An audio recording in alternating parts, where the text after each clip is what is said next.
Ahead on Catalyst.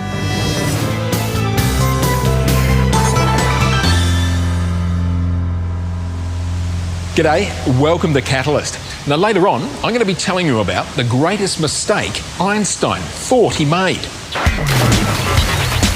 But first, our elite athletes have come to rely on technology to help give them that winning edge.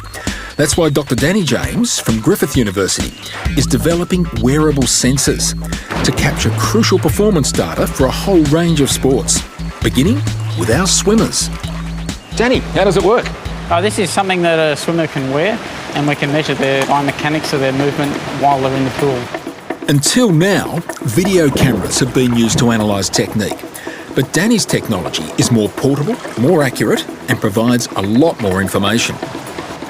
The very basic things that we can recover are things like how many strokes they're doing and when they're doing the strokes. Beyond that, we get a good idea about the biomechanics.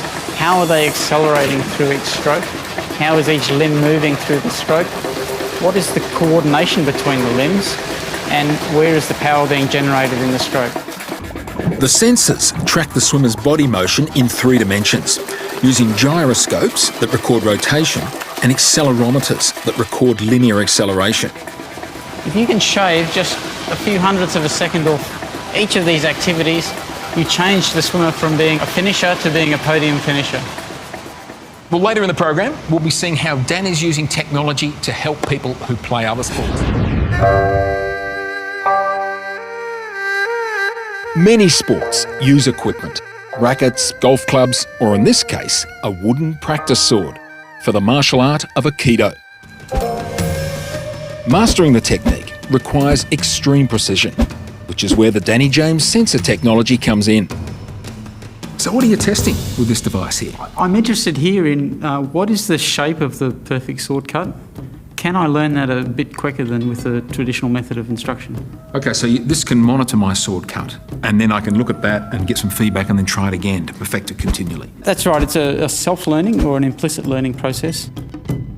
The sensors monitor the motion, power and direction of my sword through the air and provide a live feed of that information to the computer.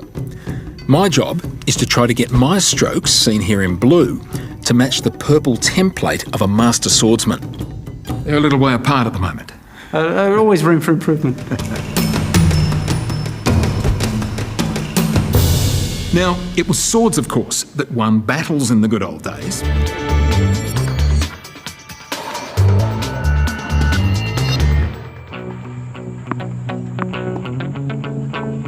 When you've got the perfect serve, you can beat the best of opponents. But how do you know when your serve is flawless? Certainly not by playing me, that's for sure. So how are you helping tennis players perfect their serve? Well, the first step in helping is the ability to measure. Okay, so this is one of the sensors here. That's right. We can attach that to any part of the body that we're interested in to get an overall picture of the biomechanics of the tennis serve.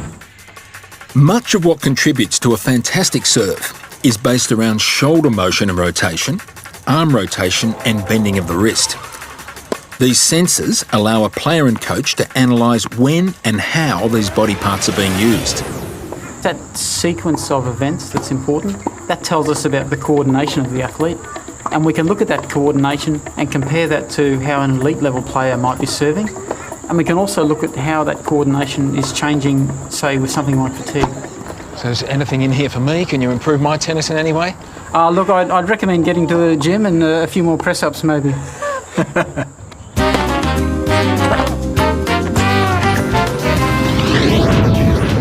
Well, that's it for this week. Hope you enjoyed the program. Remember, you can always download Catalyst stories or indeed complete episodes at our website. And also, you can read reporters' blogs there from location. I'm Graham Phillips. See you next time.